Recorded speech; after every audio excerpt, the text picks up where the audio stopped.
Big story we are breaking at this hour. We're getting you all the details. No stay on the Election Commission order on the Sena symbol war.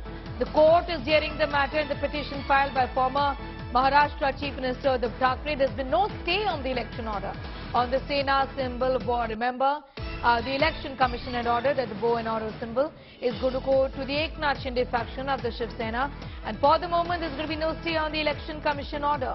As far as the plea of Uddhav Thackeray is concerned, the court there refusing to put a stay on the Election Commission order on the bow and arrow symbol order of the Election Commission. The symbol being awarded to the Eknath Shinde faction there, and disappointing news for Uddhav Thackeray.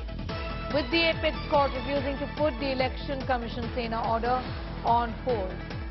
This certainly doesn't come as good news for the Uddhav Thackeray faction. In fact, the CGI has also gone on to give out his verbal order on this, and we'll get more details on the same in a few seconds. In fact, from now, the Supreme Court and the CGI said they have already succeeded before the Election Commission.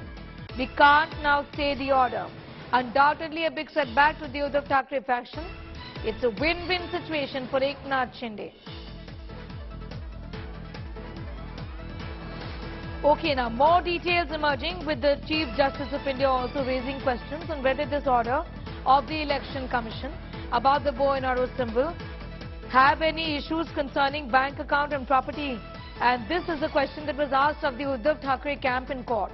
Nalini has more on that. Nalini, Uddhav Thackeray camp clearly saying that this has got to do with the bow and arrow symbol and not the bank order, not transfers, and not concerns about bank property, bank account and property that they're looking at.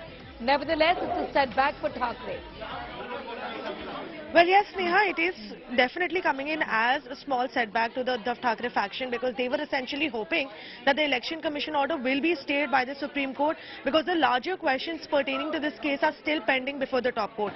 But the Supreme Court made it clear, where the Chief Justice of India said that nothing doing. The Eknath Shinde and his MLAs have already won before the Election Commission, and it is not possible for the Supreme Court to go ahead and stay the Election Commission order once they've already emerged victorious. But what the Supreme Court has done, however, is allowed the Uddhav Thackeray camp to go ahead with using the name Shiv Sena Uddhav Balsaheb Thackeray, which is the name that was given to them temporarily by the Election Commission. They've allowed them to go ahead and continue using that name along with the flaming torch symbol for now, but there is no stay on the EC order, which means that the Eknath Shinde camp and his MLAs will be allowed to use the official Shiv Sena name along with the bow and arrow symbol for any official purpose from here on. And at the same time, the Uddhav Thackeray camp will have to make do with the flaming torch symbol for now. The hearing is scheduled after 2 weeks now. The Supreme Court has categorically issued a notice to Eknath Shinde and his MLAs. They've called for a response from them to judge exactly whether or not this Election Commission order should in the long run be allowed to continue or not, or who the real person, who the real owner of the name. I'll just come back to you in a few seconds from now. Shrishti is in fact at the Supreme Court right now. Shrishti, this is in fact a temporary setback, we'd say, but what exactly is going to the court really hear in 2 weeks from now? Give us a sense of that as well. Well, yes, there's a minor setback to the Thackeray faction, because Supreme Court has refused to stay the ECI's order now, which was their major, an interim relief that the Thackeray faction was seeking. One was a status quo order, other was no precipitative action, and majorly a stay on ECI's order. The Chief Justice of India has, however, said that the Shinde faction has already succeeded before the Election Commission of India, and Supreme Court today cannot stay the order without even hearing the parties. However, one other important development that's happened is that the Supreme Court has in fact decided to entertain the present petition, because remember that the Shinde faction had argued and questioned the maintainability of this very petition being filed before the Supreme Court by the Thackeray faction. They said that it was Shinde faction's case that this petition should be heard by the High Court instead. The Thackeray faction should not have approached the Supreme Court just because some issues are already being heard by the top court. In that regard, however, what's in a minor relief to the Thackeray faction for now is that the Chief Justice of India has agreed to entertain this case.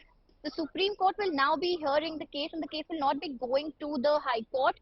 The court has issued a notice, which basically means that they've sought a response from Eknath Shinde and his MLAs to the Thackeray challenge to the ECI's order.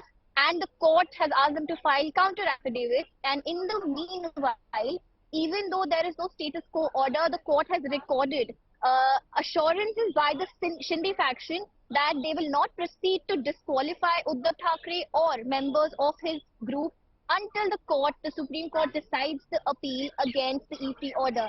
So when the case will now be heard after 2 weeks by the top court will have to consider the submissions which will be made in the counter affidavit by the Shinde faction. But other than that, what majorly the court will hear is Thackeray's arguments regarding regarding the ECI's order and the observations that have been made by the Election Commission of India with regard to the constitution of the Shiv Sena party, where they call the constitution undemocratic